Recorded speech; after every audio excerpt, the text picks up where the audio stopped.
تو قبر کے سوال جواب میں اور میدان محشر کے سوال جواب میں بڑا بنیادی سا فرق ہے۔ اعوذ باللہ من الشیطان الرجیم، بسم اللہ الرحمن الرحیم۔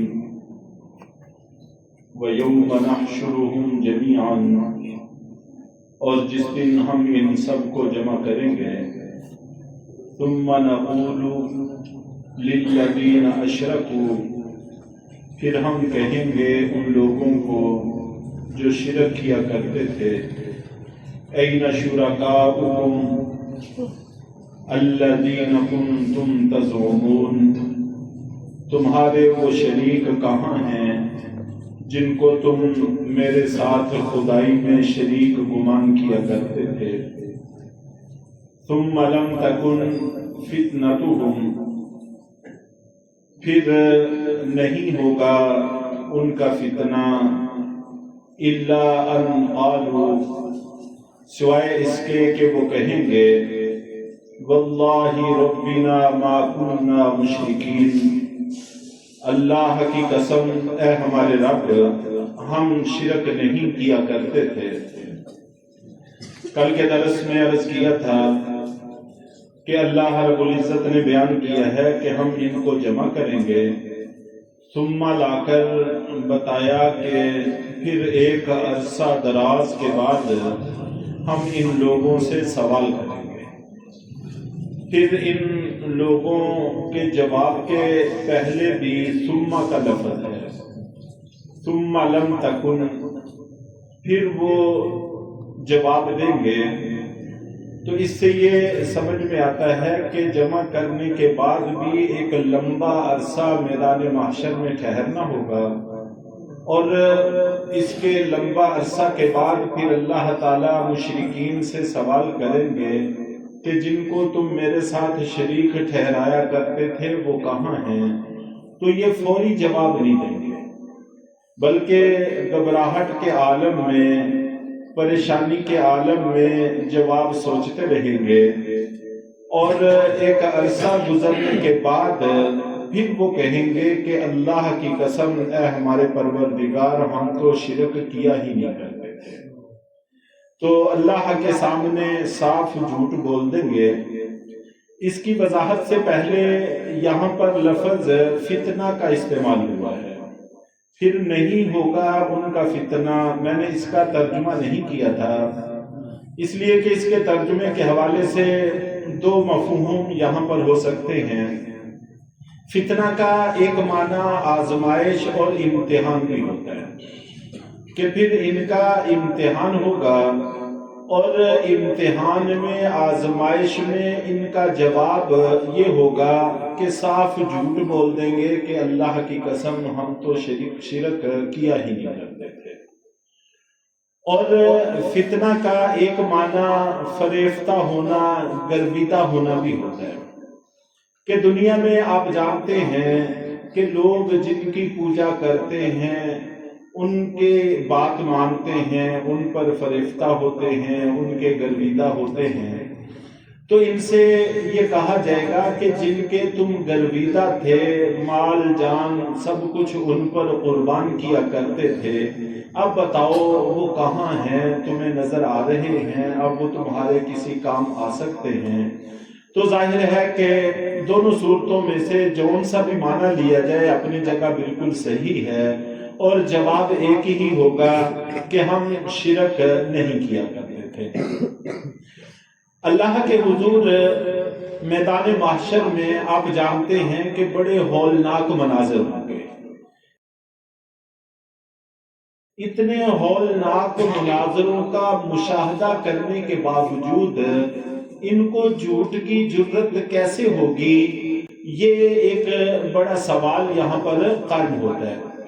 تو اس کے بارے میں ایک جواب تو عام طور پر مفسرین نے یہ دیا ہے کہ گھبراہٹ ایسی ہوگی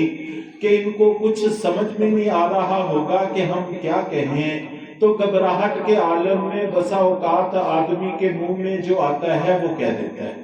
تو اسی طرح یہ بھی گھبراہٹ کے عالم میں ہوں گے، ان کے منہ میں جو آئے گا وہ کہہ دیں گے، اور سچ جھوٹ کی طرف دھیان ہی نہیں رہے گا۔ اور دوسری چیز مفسرین نے یہ نقل کی ہے کہ اصل میں اللہ رب العزت از خود ان کو ڈھیل دیں گے، جرت دیں گے کہ اللہ کے سامنے جھوٹ بولے، تاکہ ان کا دنیا کا جھوٹ لوگوں کے سامنے کھل کر آ جائے۔ چنانچہ قرآن پاک میں دوسری جگہ پر موجود ہے فَيَحْلِفُونَ لَهُ كَمَا يَحْلِفُونَ لَكُمْ، کہ یہ اللہ کے سامنے بھی ایسی ہی قسمیں اٹھا لیں گے جیسا کہ تمہارے سامنے دنیا میں قسمیں اٹھایا کرتے تھے،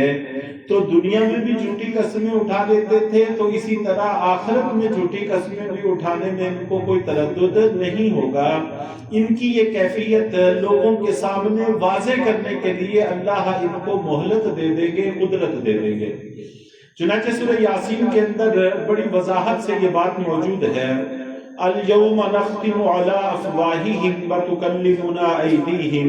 وتشهد ارجلهم بما كانوا يكسبون، کہ جس وقت یہ جھوٹ بولیں گے تو پھر اللہ تعالیٰ ان کی زبانوں پر مہر لگا دیں گے، پھر ان کے اعضاء ان کے خلاف گواہی دیں گے، تو ان کو اندازہ ہوگا کہ یہ جو ہمارے اعضاء ہیں یہ تو در حقیقت اللہ کے خفیہ فوجی ہیں اور اللہ تعالیٰ کے خفیہ جاسوس ہیں۔ اور آپ جانتے ہیں کہ جنگوں میں، بڑے بڑے مارکوں میں اگر بڑے جرنیلوں کو یہ اندازہ ہو کہ ہر وقت ہر مجلس میں ہمارے ساتھ شریک ہونے والا تو ہمارے دشمن کا بندہ تھا، تو ان پر کیا کیفیت گزرتی ہے، اور وہ اپنی ہر ترتیب کے بارے میں کتنے پریشان ہو جاتے ہیں، تو یہاں پر بھی ان کے ساتھ اسی طرح کی کیفیت ہوگی کہ جن کے لیے ہم یہ سارا کچھ کرتے تھے وہ تو اللہ ہی کے خفیہ جاسوس نکلے، اور وہاں پر یہ صاف صاف بات اللہ کے سامنے ذکر کر دیں گے۔ چنانچہ قرآن پاک میں ہی ہے وَلَا يَكْتُمُونَ اللَّهَ حَدِيثًا، کہ اللہ کے سامنے یہ کچھ بھی چھپا نہیں سکیں گے۔ حضرت عبداللہ بن عباس رضی اللہ تعالیٰ عنہ بھی نقل کرتے ہیں کہ اول تو ان کو جھوٹ کی مہلت دی جائے گی، جھوٹ بولیں گے، لیکن جس وقت اللہ تعالیٰ مہر لگا دیں گے اب نہ تو کوئی بات چھپ سکے گی اور نہ یہ جھوٹ بول سکیں گے، کوئی بھی قدرت ان کو حاصل نہیں ہوگی، اللہ کے حضور صاف صاف بات پیش کرنا ہی ہوگی۔ اور اسی طرح جس وقت ہم دنیا سے رخصت ہوتے ہیں، قبر کے اندر اتارا جاتا ہے، تو قبر میں بھی سوال جواب ہوتے ہیں، تو قبر کے سوال جواب میں اور میدان محشر کے سوال جواب میں بڑا بنیادی سا فرق ہے۔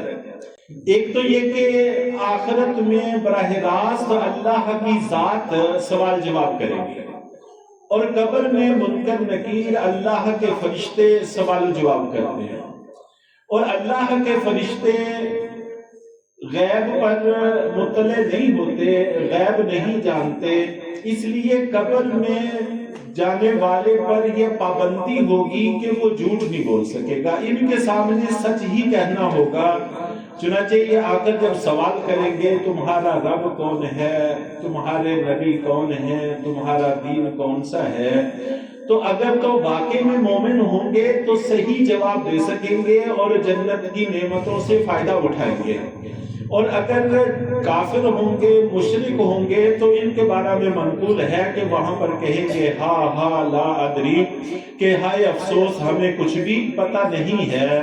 تو یہ صحیح جواب نہیں دے سکیں گے۔ قبر میں اللہ تعالیٰ نے کسی کو جھوٹ پر قدرت نہیں دی،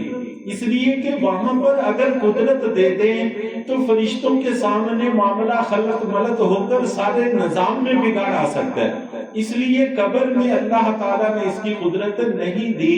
میدان حشر میں چونکہ براہ راست اللہ کا معاملہ ہوگا، اللہ ہر غیب پر مطلع ہیں، اس لیے وہاں پر کسی کا جھوٹ چھپ نہیں سکے گا، چل نہیں سکے گا، وہاں پر صاف صاف بات کہ اللہ تعالیٰ ان کو مہلت دے دیں گے، موقع دے دیں گے کہ جھوٹ بھی بول سکتے ہیں، اور بعد میں پھر وہ جھوٹ ان کے سامنے کھول بھی دیا جائے گا۔ اور ایک بات یہاں پر یہ بھی سمجھ میں آتی ہے کہ اصل میں یہ وہ لوگ ہوں گے جو دنیا میں خود کو مشرک نہیں سمجھتے تھے، معاملات اپنے سارے غیروں کے حوالے کر کے پھر بھی کہتے تھے کہ ہم مشرک نہیں ہیں، اور میدان حشر میں بھی یہ کہہ دیں گے کہ ہم مشرک نہیں تھے، حالانکہ عملاً سارے معاملات غیروں کے حوالے کیے ہوئے ہیں، انہی کے لیے منتیں، انہی کے لیے سارا کچھ ہوتا ہے۔ تو اس لیے ہر طرح کے کفر اور شرک سے بچنے کی کوشش بھی کرنی چاہیے، اللہ تعالیٰ سے دعا بھی اس کی مانگنی چاہیے، اہتمام کرنا چاہیے۔ اللہ تعالیٰ ہم سب کو عمل کی توفیق عطا فرمائے۔